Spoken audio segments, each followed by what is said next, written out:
قبلہ سید قبلہ آغا حسنین عباس صاحب سے آئے اور آج کی مجلس اعزاز سے خطاب فرمائیں پر محمد و اہل بیت محمد صلی اللہ مومنین جو پیچھے تشریف فرمائیں ان سے گزارش ہے آگے آگے تشریف کریں پر محمد و اہل بیت محمد صلی اللہم صلی علی محمد و علی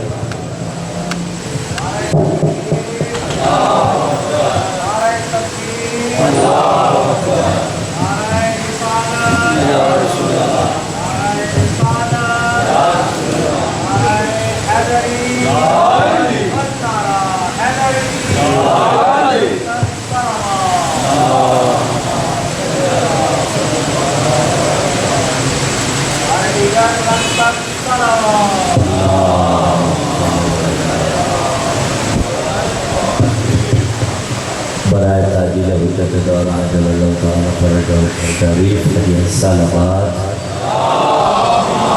صلی اللہ محمد وعلی شب جمعہ مل کے تمام مومنین مومنات کو یاد کرتے ہیں جو اس علی مسجد کو بنانے والے مومنین و مومنات کو اس جہان پانی سے رحمت فرما کے ان کے ایصال ثواب کے لیے اس کے علاوہ شہداء ملت جعفریہ کے لیے وہ مومنین مخصوصین جو اس جہان پانی سے رحمت فرما کے ان کی بلندی درجات کے واسطے اور بلاخص وہ مومنین مرحومین جن کے لیے آج درود و فاتحہ پڑھنے والا کوئی نہیں ان کے ایصال ثواب کے واسطے جو بھی منتظمین موجودہ ہیں ان کے عزیز و اقارب کے شان پانی سے رحمت فرما دو آپ اپنے مرحومین کے لیے مل کر خلوص نیت کے ساتھ سورۃ الفاتحہ سورۃ اخلاص بسم اللہ الرحمن الرحیم الحمدللہ رب العالمین الرحمن الرحیم مالک یوم الدین ایاک نعبد و ایاک نستعین اهدنا الصراط المستقیم صراط الذین انعمت علیہم غیر المغضوب علیہم ولا الضالین بسم اللہ الرحمن الرحیم قل هو اللہ احد اللہ الصمد لم یلد ولم یولد ولم یکن له کفوا احد بسم اللہ الرحمن الرحیم قل هو اللہ احد اللہ الصمد لم یلد ولم یولد ولم یکن له کفوا احد بسم اللہ الرحمن الرحیم قل هو اللہ احد اللہ الصمد لم یلد ولم یولد ولم یکن له کفوا احد كذلك الله ربنا اللهم وبعث ثوابها الى ارواح جميع المؤمنين والمؤمنات اللهم ارزقنا زیارت الحسین علیہ السلام فی الدنیا وفی الآخرت شفاعت الحسین علیہ السلام وقت نماز زوار الحسین علیہ السلام وجعلنا من الباقین فی عزائر الحسین علیہ السلام واحشرنا تحت اللواء الحسین علیہ السلام وادخلنا الجنة من باب الحسین علیہ السلام بحق محمد وآلہ الاطہار صلوات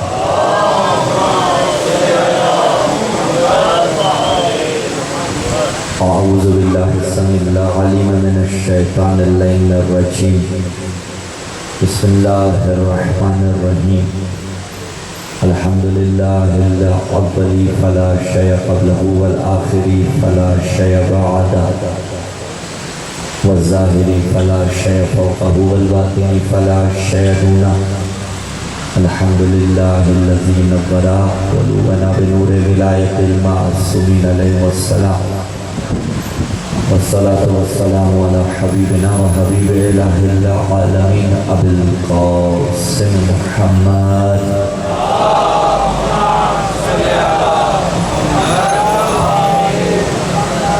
ثم الصلاة والسلام على السید المطہر والامام المظفر والشجاع الغضنفر ابی شبیر و شبر قاسم طوبہ و سفر اشجع المتین اشرف المقین العالم المبین الناصر المعین الولی الدین الولی الولی السید الرضی الامام الوسیع الحاکم بالنصر الجلی المخلص الصفی نقطۃ دائرۃ المطالب اسد اللہ الغالب مطلوب کل طالب غالب علی کل غالب علی ابن ابی طالب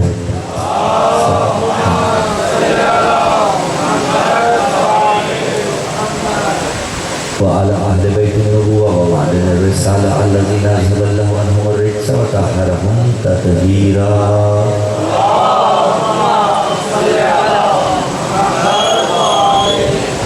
ولعنة الله على جميع أعدائهم أما بعد